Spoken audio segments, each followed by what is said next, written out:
Radhe Pijana Ballabha Girivardhari Gopijana Ballabha Girivardhari Gopijana Ballabha Girivardhari Jasodanandana Brajajanaranjana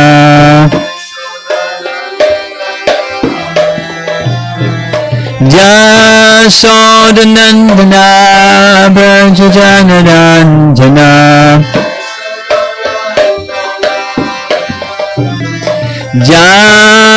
Jamanatira Vanam Chadi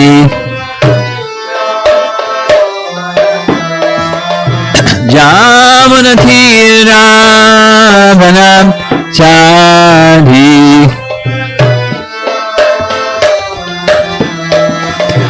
Jaya Radha Madhava Punjabi Hadi Madhava Punjabi Hadi Jaya Radha Madhava Punjabi Hadi Madhava Punjabi Hadi Gopijana Ballabha Girivardhari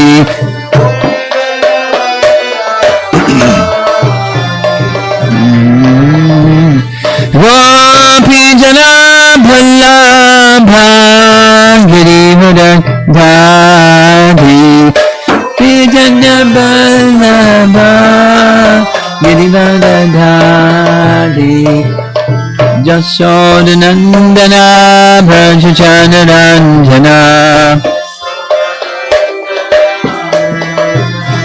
Jasodanandana Brajajanaranjana Jamanatira Vanapchadi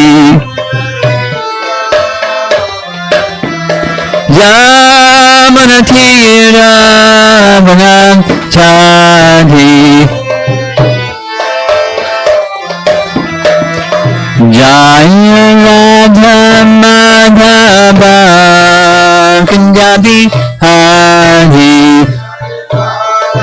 Madhava Punjabi Hadi Jaya Radha Madhava Punjabi Hadi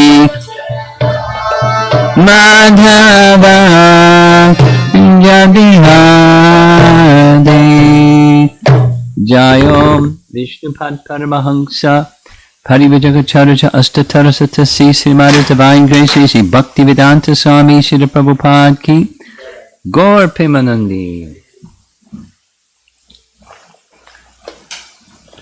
Your Bhagavatam set. And on the top shelf is Ramayana. We're going to be discussing a topic from Ramayana tonight. Do you know a little bit about Ramayana, you two? You do?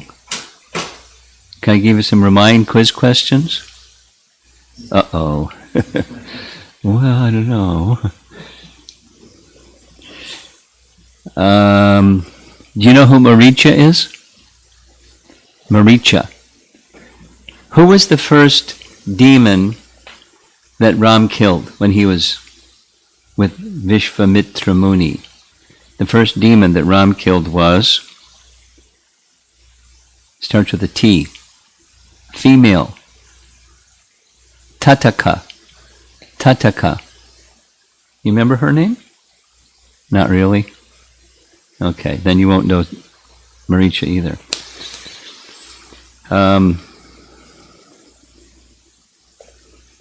Maricha was her son.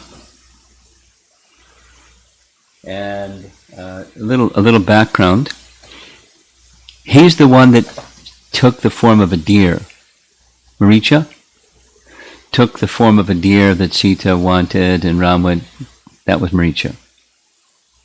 But he appears much earlier, very early.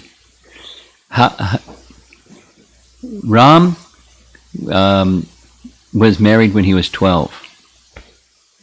Sita was married to Ram when she was 7. She gives that history when she speaks to Ravan at Panchavati, and he comes and says, "Who are you?" And she does this whole history of son of Janak, or daughter of Janak, married the wife of Ram, and then so he was 12 when he left Ayodhya and killed the first demon, Tataka. And then her 2 sons were going to defile the yajna of Vishvamitra Muni, and it was a several-day yajna, and at the end of the final day, they came. Subahu and Maricha. And Maricha is the one, Ram fired an arrow, and he went sailing 800 miles, 100 yojanas, 800 miles into the sea. And he didn't die. But Subahu died. And Maricha tells his story later. So, little background. Do you know the story of Dhruva Maharaj from the Bhagavatam? Dhruva who, he did austerities in 6 months. Lord Vishnu came and he gave him place in Dhruva Loka, the pole star. That's Dhruva. When he grew up, he was a little boy then. But when he grew up, he became the king. And when he was the king, something very unfortunate happened. The Yakshas killed his brother and his stepbrother. Stepbrother means there were 2 mothers, 2 queens, Suruchi and Suniti. Suniti was his mother, and Suruchi was his stepbrother's mother, the other queen. And his name was Anupam. So he was killed. He was out hunting one day, and the Yakshas killed him. The reason I'm telling this story is the Yakshas, who are they? The Yakshas they're not heavenly beings, but they're in this region, Bhuloka, Bhuvarloka, Swargaloka. Swargaloka is heaven. And where we are is Bhuloka. And in between is Bhuvarloka. So the Yakshas commonly, they can move around, they have mystic powers, but that's generally the region within the universe where they reside, the Yakshas. They have mystic powers, they're known to be great fighters, and they're also known to be very obedient to Kuvera. They're like followers of Kuvera. Kuvera kind of protects them. So the Yakshas, Dhruva went to the kingdom of the Yakshas and was slaughtering them all. And the reason for telling that story is the Yakshas, because Maricha's father was a Yaksha. So they're not demons, but they're not like really good devotees either. They're kind of such unusual people. They're powerful. They can be beneficial. They can also be malevolent. So, and they like to use their powers. So, there was a Yaksha, a celebrated Yaksha, whose name was Suketu. Suketu had no children. He underwent austerities for a long time. Brahma came, asked, "What is it you would like?" He wanted a son. And Brahma said, "Sorry, Suketu, but you'll have a daughter. But your daughter will be as powerful as 1,000 elephants and very beautiful." So he named his daughter Tataka. And Tataka, after some time, so she's the daughter of a yaksha, Suketu. Tataka married a demon. And the demon's name was Sunda. Sunda was a demon. So he one of his favorite things was going around and harassing the sages in the forests. He didn't kill them, he just harassed them. So one time he made a mistake. He harassed Agastya. And Agastya, with a curse, turned him into ashes. Sunda was a heap of ashes. But Sunda, who was married to Tataka, had already 2 children. The 2 children were Maricha and Subahu. Tataka's their mother. Sunda is their father. And Suketu is their grandfather. So Tataka wanted to take revenge. And she, along with Maricha and Subahu, went to the ashram of Agastya and charged him and not only was going to kill him but eat him to get revenge for what happened to her husband. Tataka rushed toward the stage as though to eat him, and on seeing her rushing along with her son Maricha, the powerful sage Agastya first cursed Maricha, saying, "You will become a demon." So he wasn't before that, but by Agastya's curse, he became a demon. Highly infuriated, sage Agastya then cursed Tataka, saying, "Henceforward, divested of this beautiful female form, O Yakshasi," that's the Yaksha, feminine is Yakshasi, "you shall become a man-eater, with your form distorted, face contorted, and shape monstrous."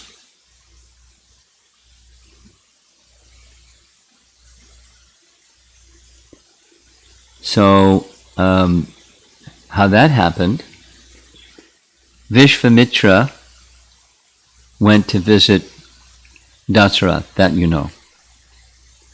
So, again, we don't hear much about, there's 12 verses in the whole of Valmiki Ramayana on the childhood pastimes of the 4 brothers, Ram and his 3 brothers. But when he was 12, Vishvamitra came, and Dasarath was like, wow, fantastic. The great personality, Vishvamitra Muni, is coming here. There must be some purpose, whatever it is. The answer is yes. Then he told them what he wanted. "I'm now engaged in the performance of a great sacrifice.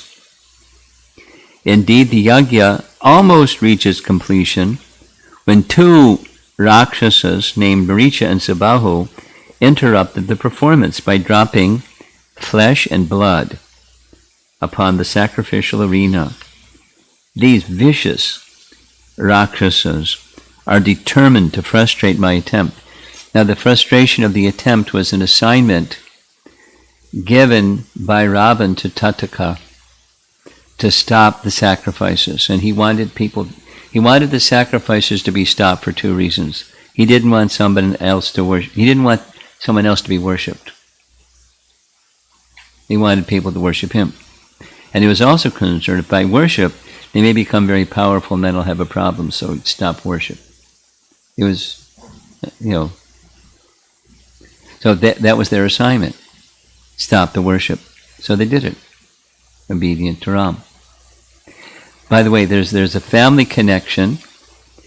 Maricha, by age, is much older than Ravan, and he's something like Ravan's uncle, maternal uncle.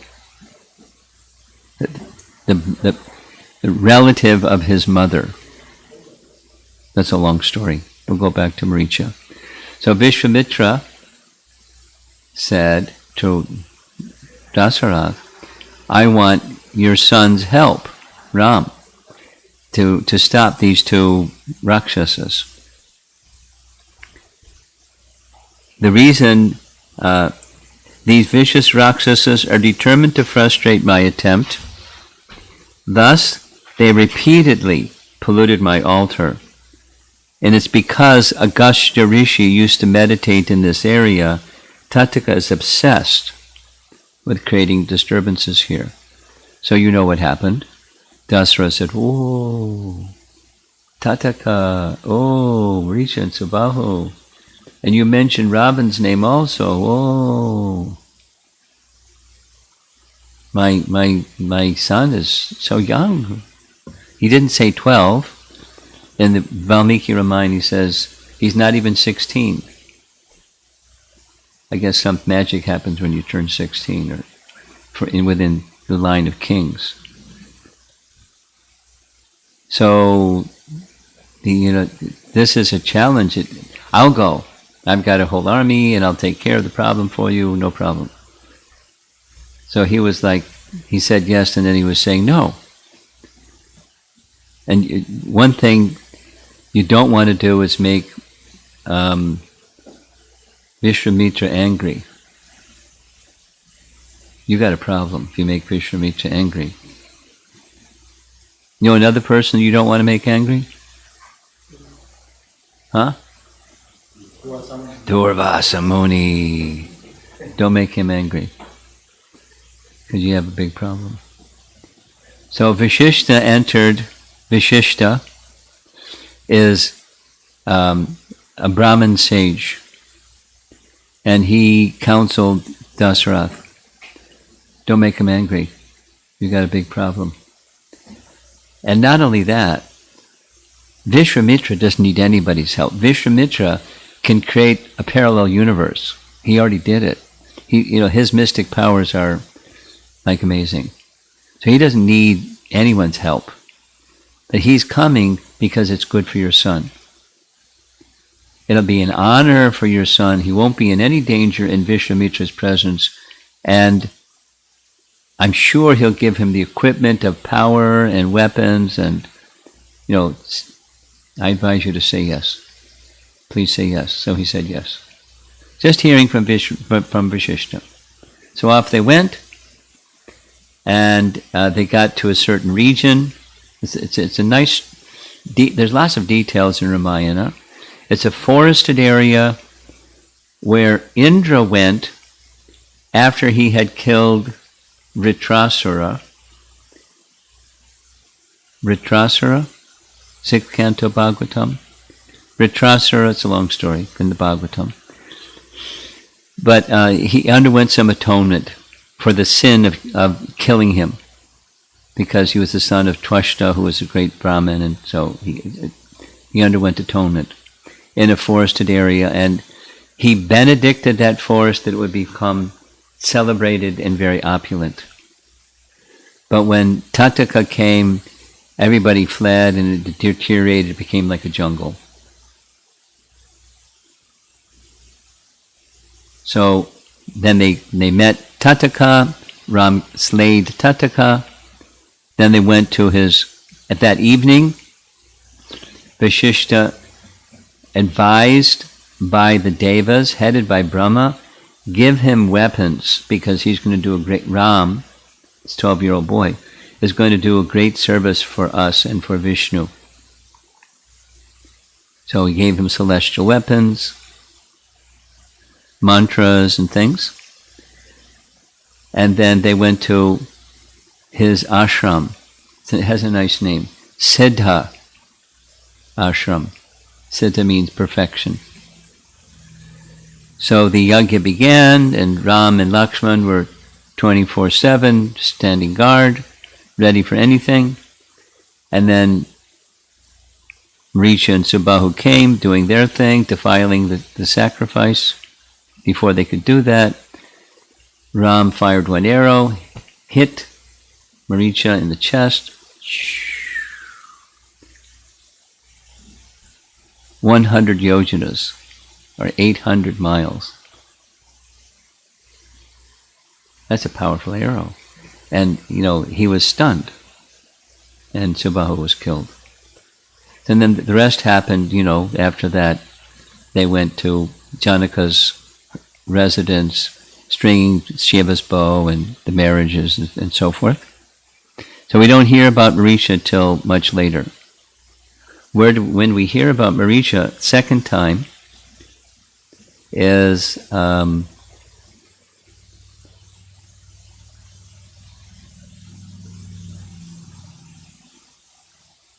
yeah.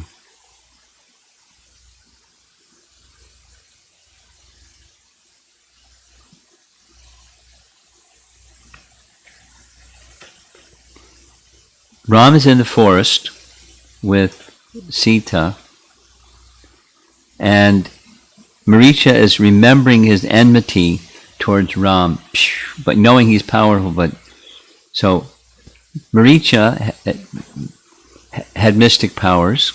He could assume different forms. So he assumed the form of a stag, like a deer, that had sharp teeth. And he and two of his friends did the same thing. They would behave like deer. They'd go into the hermitages of sages, and then when the sages weren't ready, they'd attack them and eat them. That was their program.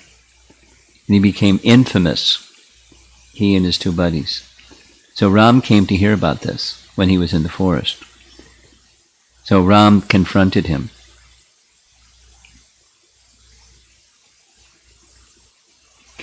Ram released at once 3 arrows, 2 of which killed the other 2 accomplices.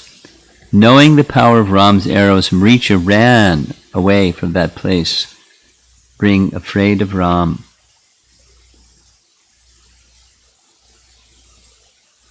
That's the second time we hear of Maricha.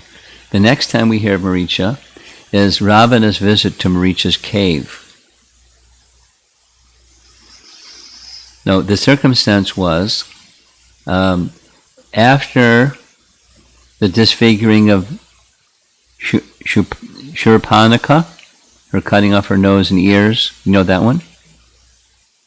You 2 girls, you know that one? You don't know that one? Oh. May I encourage you to read Ramayana. It's very thrilling. Lots of adventure. A little complicated with all the names, but really interesting. So, Shurpanaka was the younger sister of Ravan. You know who Ravan is? Okay. He had 2 brothers and 1 sister. One was a good guy, the other was a bad guy. The good guy was Vibhishan. You know his name, Vibhishan. Yes? Something. Vaguely Vibhishan. He was very righteous. And the middle brother was Kumbhakarna. Kumbhakarna. Very powerful. And slept a lot. Kumbhakarna. And the younger of the 4 was the daughter or sister, Shurpanaka. So Shurpanaka is the one that when she saw Ram, she went, "Oh, become my husband and we'll travel together." And Ram said, "I'm already married. And who wants to be the co-wife? But see that fellow over there? He's really handsome, Lakshman. And he's not with his wife. So go approach him." You know that story, right? You don't know the story? It's a really essential part of Ramayana. So I'm encouraging you, please read. I mean, if you can't find the section, let him know and he'll send you the section so you can. It's really nice. Really nice. So she went back to, Lakshman said, "Oh, I'm a servant. And you really want to be married to a slave? I'm the slave of him. So go for him." So she went back to Ram. So the only one that's standing in the way is this skinny wife of yours. So I'm going to eat her. And then we can be married. So she started to charge at Sita to attack Sita. Ram hollered, "Stop!" She stopped and then told Lakshman, "Don't kill her, but disfigure her." She was going to attack Sita, devour her. So he cut off her nose, cut off her ears, and she went running to her two cousins that didn't have nice names. One of the cousins' name was Kara. You know what the meaning of Kara is? Donkey.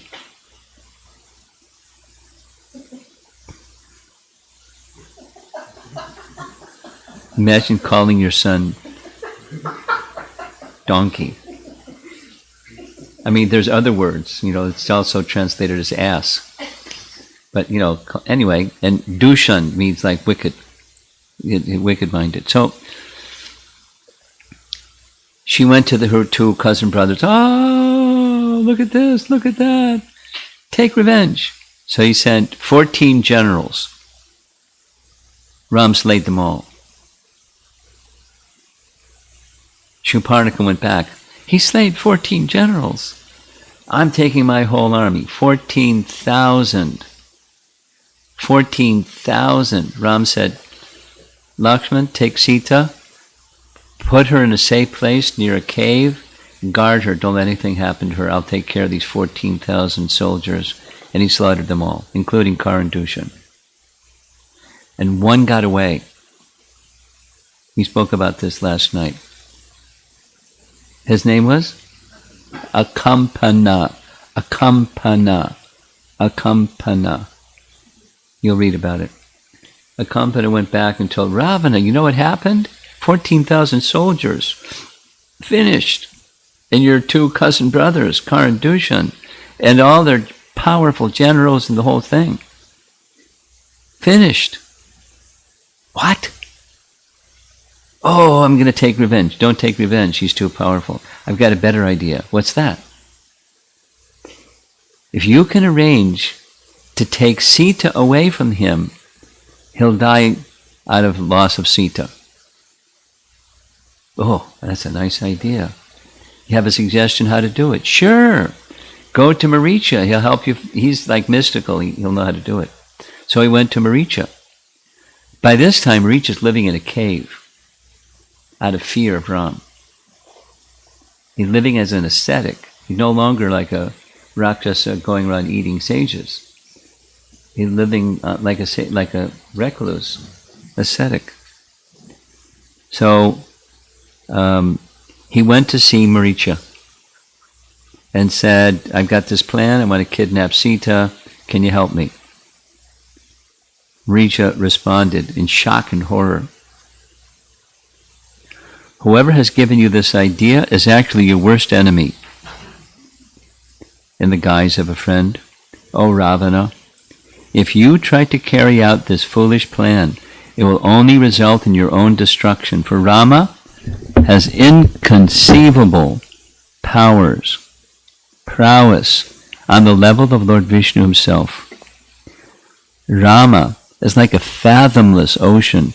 Crocodiles are his bow, and whirlpools are his mighty arms. The releasing of his arrows are like the constant flowing waves. The span from shore to shore is the battlefield, wherein his enemies drown. O king of the Rakshasas, it would be far better for you to control your wrath and return to Lanka. Enjoy yourself there along with your wives, and let Ram enjoy with his wife in the Dandakaranya forest. Otherwise, you will unnecessarily bring disaster down upon your head." Ravan listened, and he went back to Lanka. And then there was another encounter with Maricha. And that other encounter with Maricha came after he went back to Lanka. His sister came, Shurparnika, with her disfigured nose and ears and blood and wailing. She was a very manipulative lady. She knew how to manipulate, and she was good at it. Essentially what she did four things. She said, you're useless. What kind of a ruler are you? You don't even know what's going on in your kingdom. You don't have proper spies. You're depending upon me to tell you, so you better listen to what I have to say. You don't talk like that to Ravana, but because has affection for his sister, he didn't beat her up or kill her or something. And then she described Ram's power, which was what he already heard from Maricha. His power knows no limit. And he killed the 14, single-handed, 14,000 soldiers. They're all the very powerful soldiers. But there's one thing. She lied. That's another manipulation. I tried to get Sita to bring her here to you so that you could enjoy the company of such a qualified queen. But look what they did.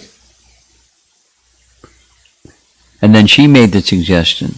The one way that you can overcome Ram is take Sita away. Take Sita away and he'll become weakened and you can easily defeat him. So now he's hearing this idea for the second time. The first time was Akampana, and now he's hearing the same thing from his sister. So he has this, it's called the Pushpaka Vimana. Vimana means like an airplane. And it's an airplane that belonged to his half-brother Kuvera that doesn't need an engine or gasoline. It's a mind machine. He doesn't even need a driver. You just think to go somewhere. So he thought to go to where Maricha was, and he came in for landing by his cave. And Maricha received him very nicely. They're family members. "Oh, King, what is the reason for your early return to my residence?" Ravan replied, "After hearing of Ram's slaughtering of the Rakshasas at Janastan, I have not found a moment's peace. I have therefore made up my mind to kidnap Sita, and I want you to help me." And then he described his whole plan of how you assume the form of a deer and attract Sita. Sita will want you to be her pet. Ram will go. And once I have Ram and Lakshman away from Sita, when you're being killed, you call out loudly, "Oh, Ram," or "Lakshman," "Oh, Sita," in a voice that sounds like Ram, because you know how to do those imitation things. And then I'll be able to kidnap Sita. That's my plan. I need your help. I will come and kidnap Sita and take her back to Lanka. Thereafter, when Ram becomes aggrieved and emaciated due to separation from his beloved wife, I will easily be able to slay him. He laid out his plan. It's something like Kamsa's plan to kill Krishna. It's Ravan's plan to get Ram by kidnapping Sita. Upon hearing the name of Rama, Maricha became greatly fearful. As he thought about Ravan's plan, his mouth became dry. Staring with unblinking eyes, Maricha addressed Ravana with folded hands. "O Lord, if you try to carry out this plan, it surely will cause the destruction of all the Rakshasas and your kingdom of Lanka.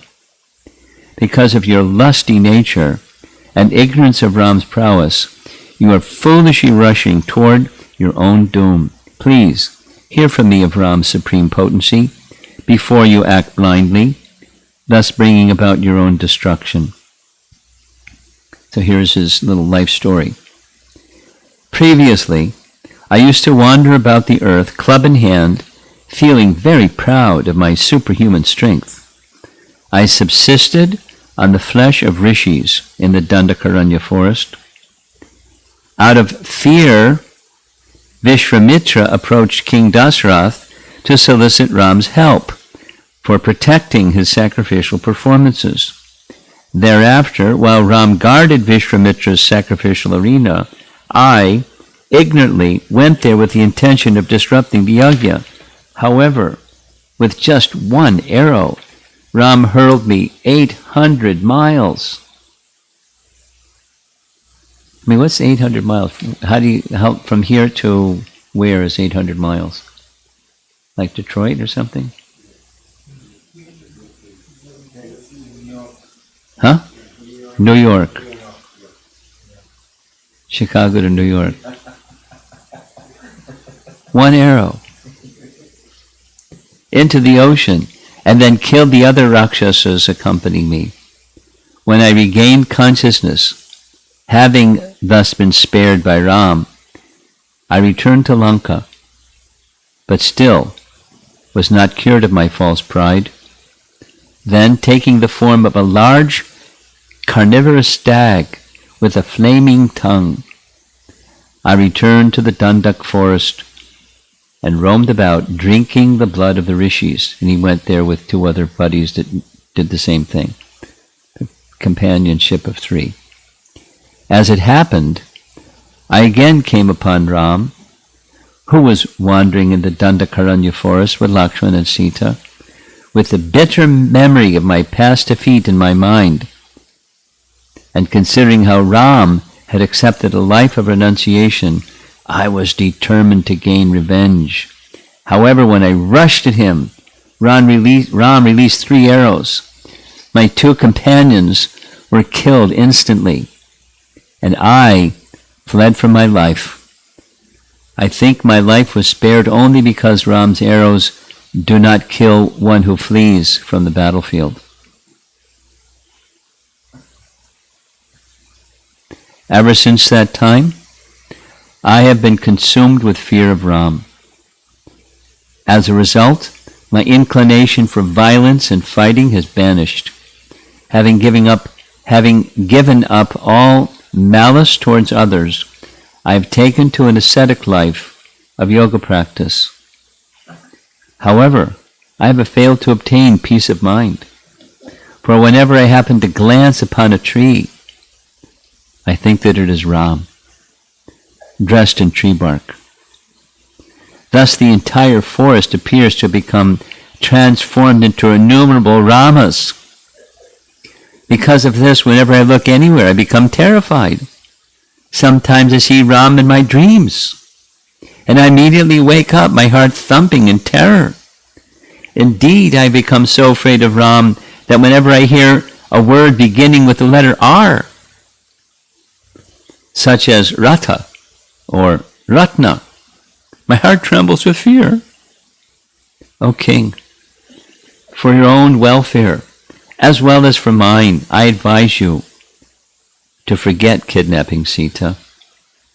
Aside from fearing Ram, why should you perform such a sinful act? There is no offense more punishable than abducting another's wife. Remain satisfied with your thousands of wives and save your dignity, fortune, kingdom, and life itself. Ravan heard, and his mood changed. His first mood was, I need your help. And then he said, I didn't come here for this kind of answer. I'll give you a choice. You either help me or I'll kill you right now. Think about it.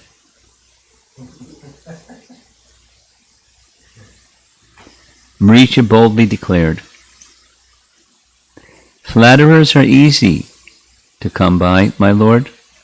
Rare is that person who will speak unpleasant words that are meant for one's benefit.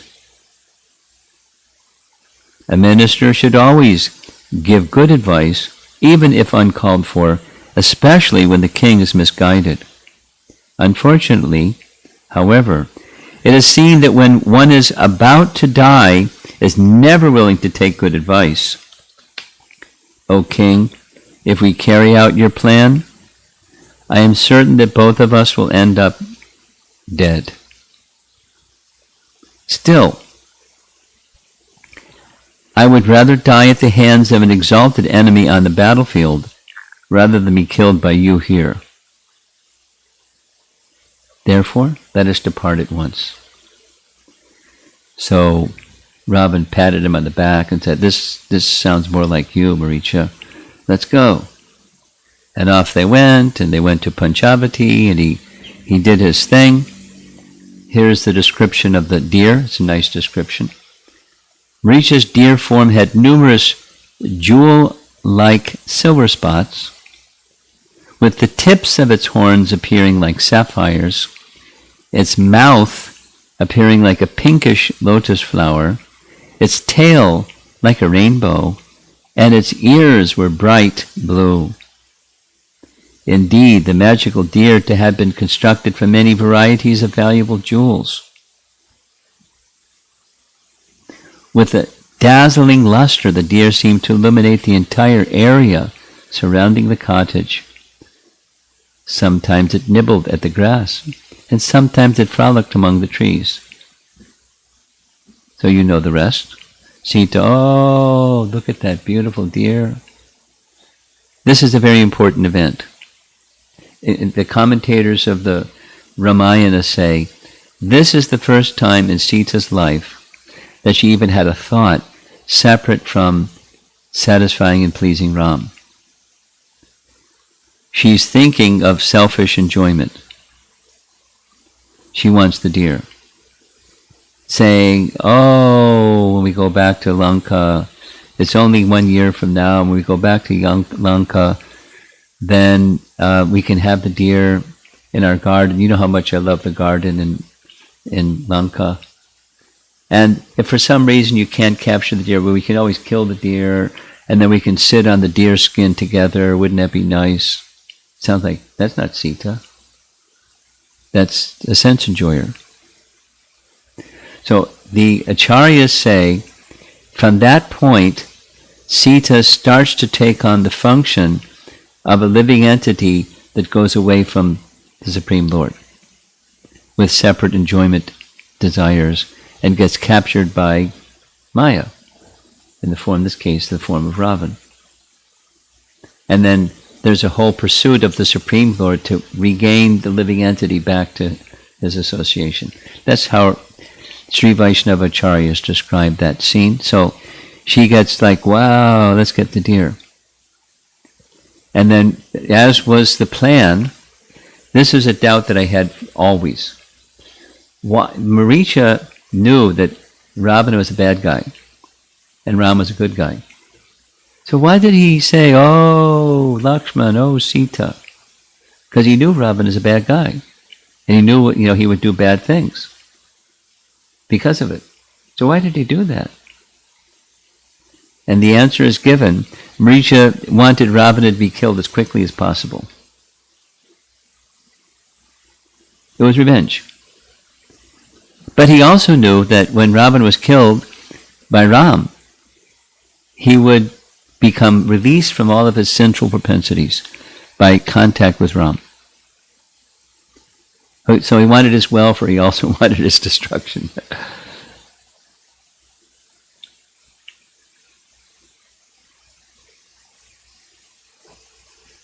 If both Lakshman and Ram were to not be present with Sita, Ravan could kidnap Sita, and since Ram was the most chivalrous person in the world, he would kill Ravana to rescue Sita. When Sita heard Maricha's cries, she forced Lakshman to go search for Ram. So that's the story of Maricha. We don't hear anything more about him because he's dead. But he had an important role to play in Ramayana. I mean, the drama was known. Ram is omniscient, and why he killed Subahu but didn't kill Maricha?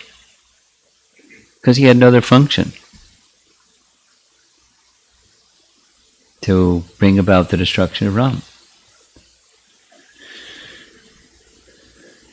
Now, he wasn't like, hey, what's my part in the drama? And he just read his script. he wasn't conscious of being an assistant to Ram's Leela, but he's Ram's, the personality guided is in the heart of all living entities, and he was given the opportunity to render that service to Ram, to help bring about the destruction of Ravan. And not only Ravan, but the entire Rakshasa race, along with the 14,000 soldiers. According to what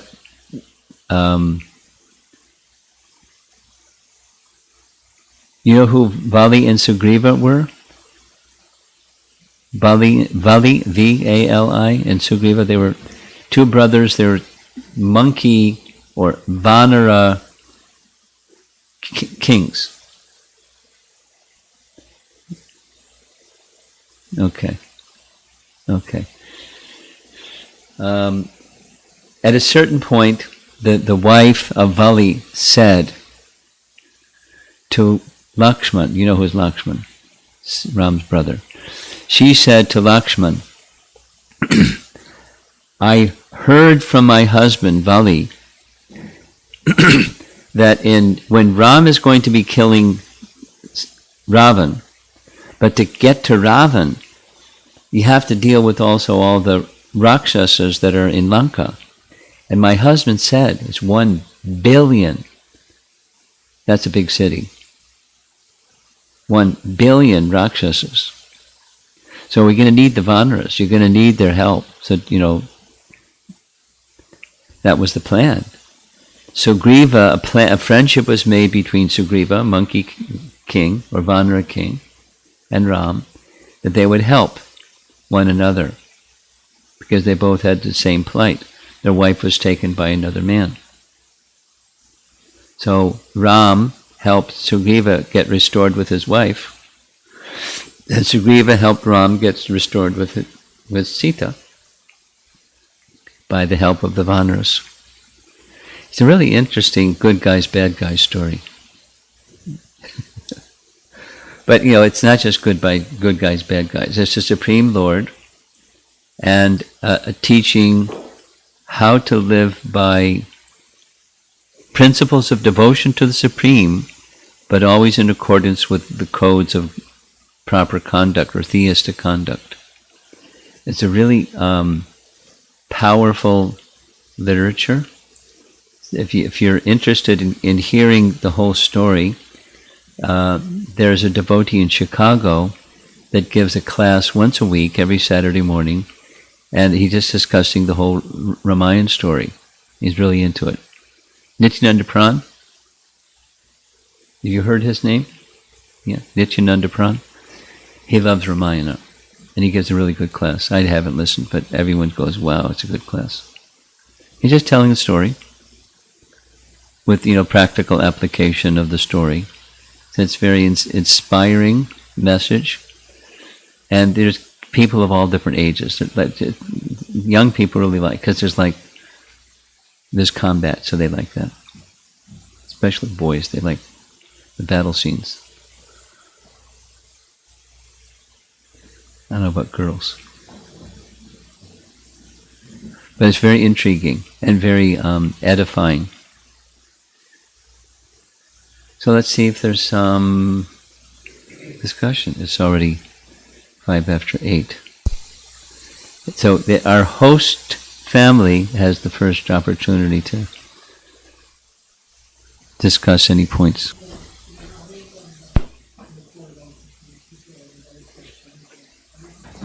I don't have a question, but I have two comments. One is I was thinking about this Brahma's boon to Suketu, that Yaksha, that you will have a daughter who will be, have a strength of 1,000 elephants. Yeah. So I was thinking that even a benediction, when not properly used in the service of the Lord, can become a curse. Sure. Whereas a curse, which is taken properly in a proper attitude, can become a benediction. Yeah. Like Chitraketu and Indradumna Maharaj, and so this. Yeah. Thought about it. Yeah. And the second thing was... Navakuvaramani Griva. Yes. And then the second thing was, I also had that same question I wanted to ask, like, why didn't Maricha surrender to Ram? Because he knew He his could power. have. And then you gave the answer for that. Yeah. He was afraid. So, he didn't surrender because he was afraid. He could have seen protection. If he's so strong, take shelter of him, he's merciful, and he'll give you protection. But he didn't think like that. He was afraid. Okay.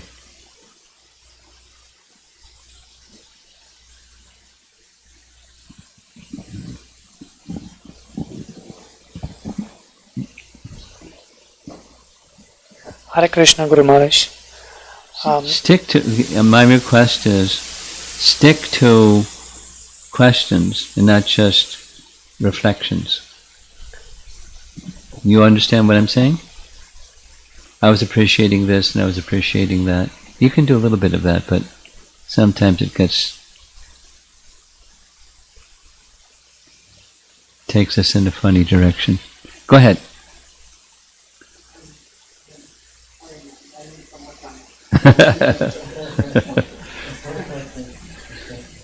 Okay.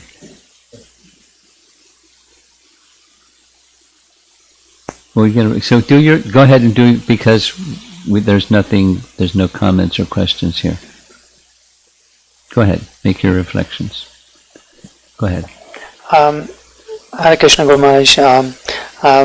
When we hear about Maricha, what nice to know about him is the glories about Ram. He spoke to Ravana actually. So that is so pleasing to hear about him actually. Yeah, Maharaj. It's only a question. I do not have a question, Maharaj. Sorry. His redeeming quality was he wasn't so stubborn like others that are facing Ram. And of course, he was spared both times. One, he was with the arrow 800 miles. Then the other time, he was fleeing, going the opposite direction, so the arrow didn't kill him.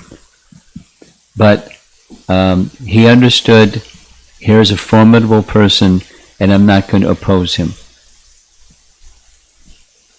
He didn't have sufficient intelligence, because he had been a flesh-eating, living off the flesh of rishis in the forest. That's like, whew.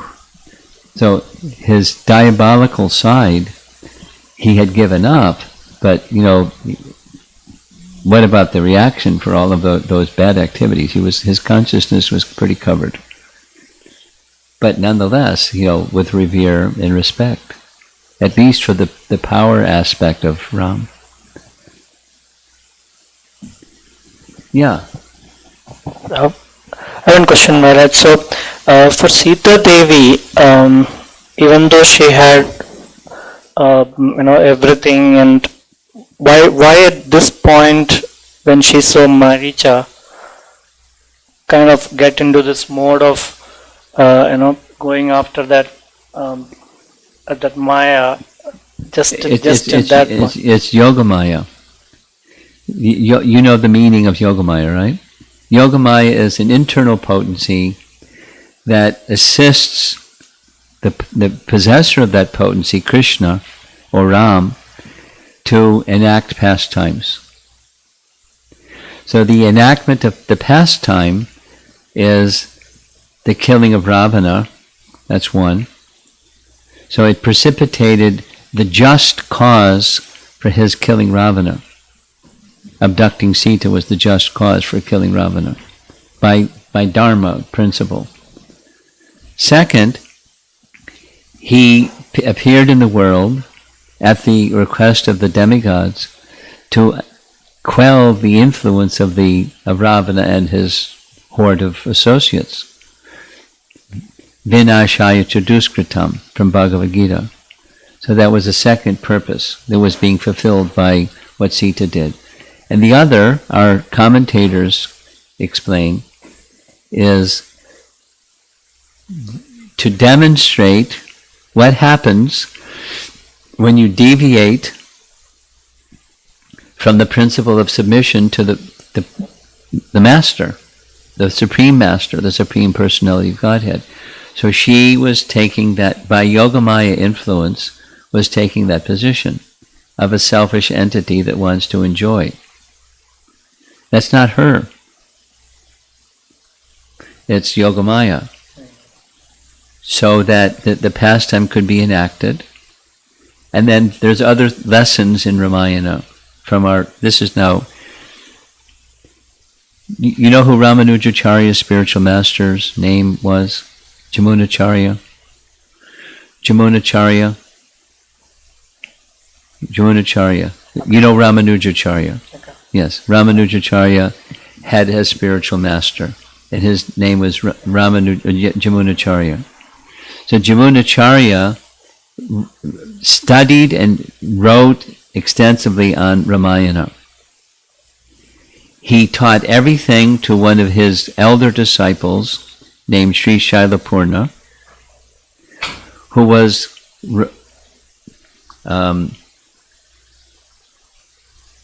Ramanujacharya's mother's brother, his uncle. So Uncle Shailapurna, Sri Shailapurna, was visited by Ramanujacharya in Tirupati, and he spent months with him learning everything that Jamunacharya taught him about Ramayana, and then so Ramanujacharya taught Ramayana according to Jamunacharya's teachings about Ramayana. And then nearly a century later,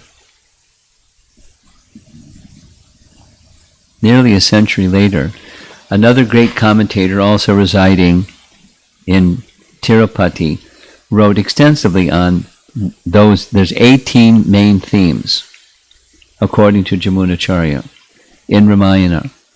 And many of them have to do with this topic. You know, the function of surrender, sharanagati. So there's several elements in those 18 themes that are connected. And Hanuman plays the guru function to go bring the message of Ram to Sita and bring the wayward entity back into the company of Ram. It's a guru function.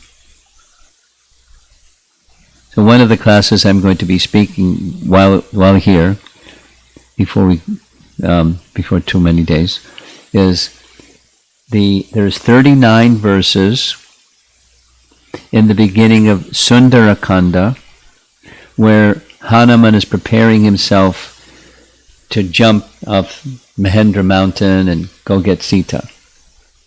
So that's where Sundarakanda begins. And it's the function of Guru preparing himself to perform the function of Guru. The qualifications and the steps needed to be taken by one who's going to perform that function. So this is our acharyas, primarily the Sri Vaishnava acharyas, commenting in this way. Hanuman is performing the function of Guru to bring Sita back to Ram, living entity back into the company of their protector, the personality of Godhead. It's describing, it's one layer, it's not metaphorical, it's just a layer of understanding of the process of surrender and connecting in the various elements that connect living entities with the personality of Godhead. So there's scripture that teaches, and then there's the history that illustrates the teaching. That's what Puranas and Itihasas are. It's taking the teaching, the scriptural teaching, and demonstrating it in story form. But real story, not otherwise. So why did Sita do what Sita did? Yogamaya to help enact Ram's purposes. Then there's another purpose being enacted, which is love and separation. You're familiar with that teaching, right? It's a important Vaishnava teaching. Love has to have separation. The absence makes the heart grow fonder, right? That's English saying is there. So when there's separation, the intensity of the love goes way up.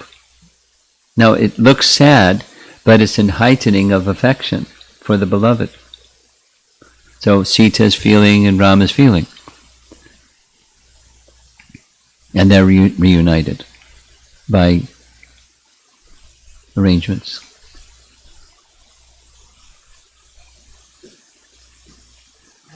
Okay. I have a question, Maharaj. Ravana is a great devotee of Lord Shiva. That's how I know. Okay. And when Ravana was taking help from Maricha, and Maricha explaining everything about Ram, by the time he was telling, either you have to help, or otherwise I'm going to kill you, like that.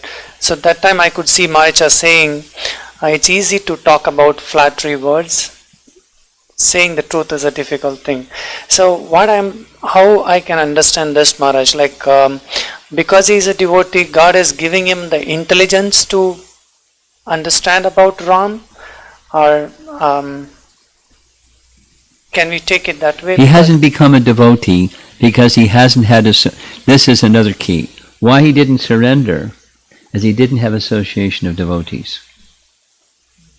Bhakti arises when you have association with bhaktas. I forgot that one. Whereas Sugriva had Hanuman's association. So he accepted Ram. Maricha didn't because he didn't have any association. So his intelligence was not a devotional intelligence. His intelligence was, I'm keeping my distance. I learned I'm proud, powerful, this and that. I'm no match for him. I'm going to stay away. Not only stay away, but fear. And that's why I'm living in a cave. I can't even go out of the cave because I see trees and I see Ram. I'm living in a cave. Okay?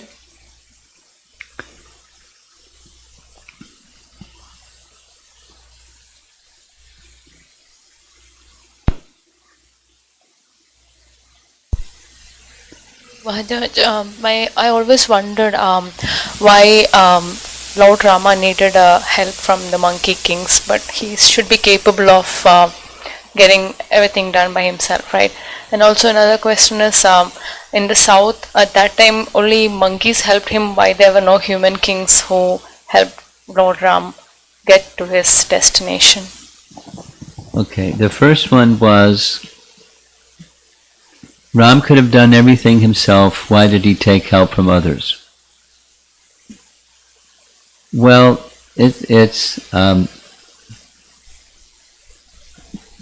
why when Krishna showed in Bhagavad Gita in the 11th chapter, Krishna showed to Arjuna, all the soldiers on this battlefield will be dead. They're not going back. It's already decided. So, but you can be an instrument for what I have already decided, or not. So he was giving Arjuna an opportunity to be an instrument. So same, Ram was giving an opportunity for their benefit and their pleasure, and his reciprocation of relationship with them. They can do some service. So maybe the monkeys had some past good deeds, so they got this opportunity to serve the Lord. Yes, not only pious deeds, they were instructed. This goes way back to when the Putra Kameshti Yagya was being performed. Rishishringa was doing a yagya so Dasrath can have sons. Simultaneously in the heavenly realms, the demigods are having a powwow, a conference. What are we going to do? What are we going to do? Ravan, terrible. So Brahma said, Lord Vishnu has promised me that he will soon appear. Actually, one version says in Padma Purana, it says he came in the midst of their assembly. Vishnu came and said, "No worries. I just now am going to make my appearance as 4 sons of Dasarath. And you please arrange for births to take place on earth." The Brahma relayed that message because the boon of Brahma was not human, and he cannot be killed by everyone, but he left out human and animals. So he told the demigods, you arrange for births of your offspring to take birth and assist the personality of Godhead in his quest to destroy Ravan. Now your other question is, why wasn't it humans instead of animals? Yeah, it could have been humans instead of animals, but it became animals instead. Now there's some acharyas that have some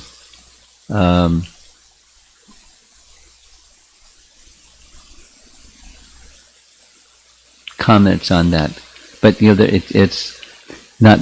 It's their bhakti, not necessarily Ram's reason why they were Vanaras instead of humans.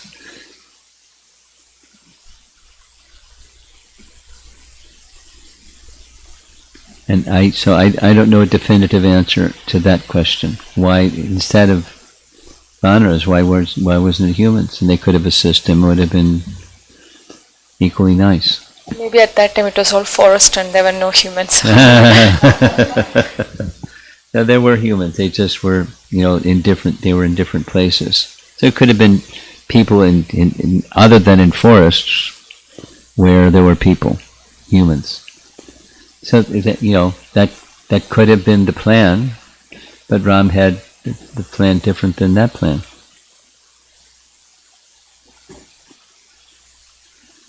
And why it was his plan instead of humans, I don't know.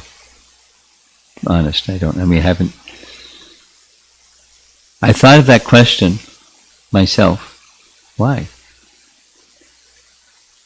And he just, for his own reasons, he liked to engage. Because they weren't just like animals, they were extraordinary beings. They were sons of demigods. All of them. Because in the beginning, in Balakanda, there's a list of the names of the chiefs, and they're all sons of some demigod, celebrated demigod.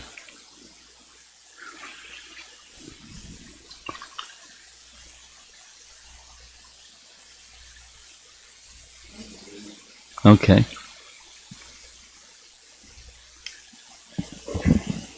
Question is from Radha.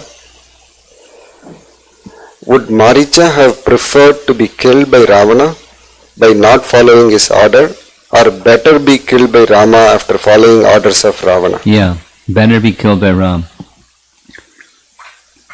Because it's once a despicable personality, abominable, sinful personality wants to steal another man's wife. I don't want to be killed by such a person. He's more powerful than me, but I'd rather be a virtuous king and be killed by the virtuous king. I'll have a better destiny being killed by a virtuous king than this abominable Ravana. And he knew that the result would be that Ravan would be killed by Ram. So he doesn't have to get back at Ravan. Ram will. Calculating. You two girls, anything? You're okay. Okay. Okay, we're done. Thank you very much.